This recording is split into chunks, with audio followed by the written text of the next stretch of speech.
Bonjour tout le monde. On commence aujourd'hui par la dernière partie de notre leçon, les acides, les bases et les sels.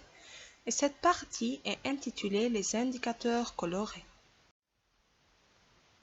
Dans cette présentation, je vais commencer par la définition pour passer aux types et aux exemples des indicateurs colorés. Et je finis par une petite application et une carte mentale. Commençons par la définition. Un indicateur coloré est une espèce chimique qui change de couleur en fonction du pH. Autrement dit, c'est une substance chimique qui possède une couleur avec les acides, dont le pH est plus petit que 7, et une autre couleur avec les bases, dont le pH est plus grand que 7. Les types. Il existe deux types des indicateurs colorés. On a les indicateurs colorés naturels. Ces indicateurs sont extraits des substances naturelles, comme le chou rouge, la betterave et le thé. Et on a les indicateurs colorés synthétiques, qui sont des substances chimiques qui ont apparu avec l'essor de la chimie moderne, comme le phénylphtaléine qui est incolore, et il faut faire attention que l'abréviation du phénylphtaléine est PHPH. Je sais, le nom paraît bizarre, mais avec le temps, vous allez le mémoriser. Et on a le bleu de bromothymol, dont l'abréviation est BBT. Le BBT a une couleur bleue. Mais la question reste, comment varie la couleur de ces indicateurs colorés avec les acides et les bases? Je veux parler seulement à propos des indicateurs colorés synthétiques, c'est-à-dire à propos du phénylphtaléine et du bleu de bromothymol. On commence par le phénylphtaléine, PHPH.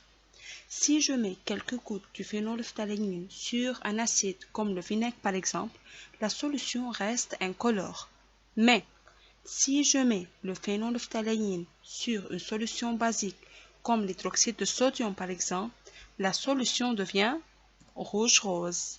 Alors, il faut mémoriser que si j'utilise le phénylphtaléine avec l'acide, on obtient une solution incolore.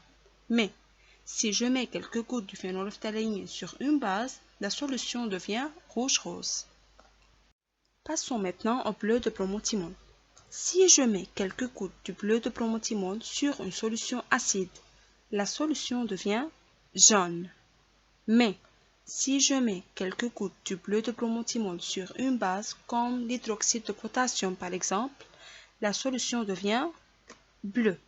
Alors, il faut mémoriser que si je mets quelques gouttes de BBT sur un acide, la solution devient jaune. Mais si je mets le BBT sur une base, la solution devient bleue. On peut commencer maintenant par notre application. On considère un composé C ayant la formule suivante, ZnOH2. N'ayez pas peur, il ne faut pas mémoriser toutes les formules. Précisez la nature de cette solution. Préciser, c'est-à-dire la réponse doit être suivie d'une justification. La nature de cette solution, c'est-à-dire faut dire si cette solution est acide ou bien basique. En regardant la formule, on remarque que cette formule se termine par OH. Alors, comme la formule de ce composé se termine par OH, alors c'est une base. Pour déterminer la nature de cette solution expérimentalement, c'est-à-dire pour savoir si cette solution est acide ou basique en faisant des expériences, on a recours à l'utilisation d'un indicateur coloré X. X, c'est-à-dire un indicateur qui est inconnu, qui donne une couleur bleue. Définir un indicateur coloré. Oui, il faut mémoriser les définitions. Un indicateur coloré est une substance chimique qui donne une couleur avec les acides et une autre couleur avec les bases. C'est facile, non? Indiquez l'indicateur coloré X utilisé. Il faut savoir si l'indicateur coloré utilisé est le BBT ou le phénylphtaléine PHPH. Et justifiez votre réponse. Tout d'abord, on regarde l'expérience.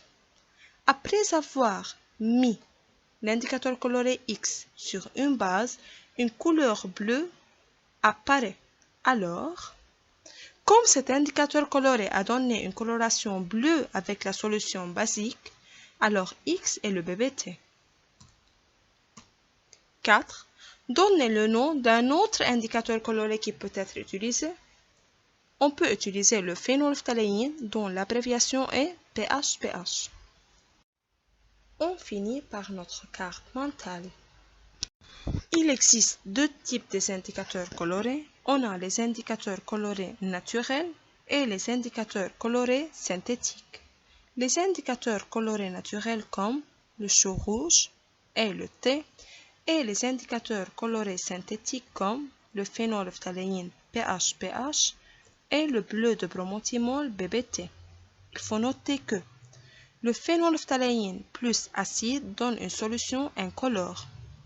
Le phénylphthaléine plus base donne une solution rouge-rose.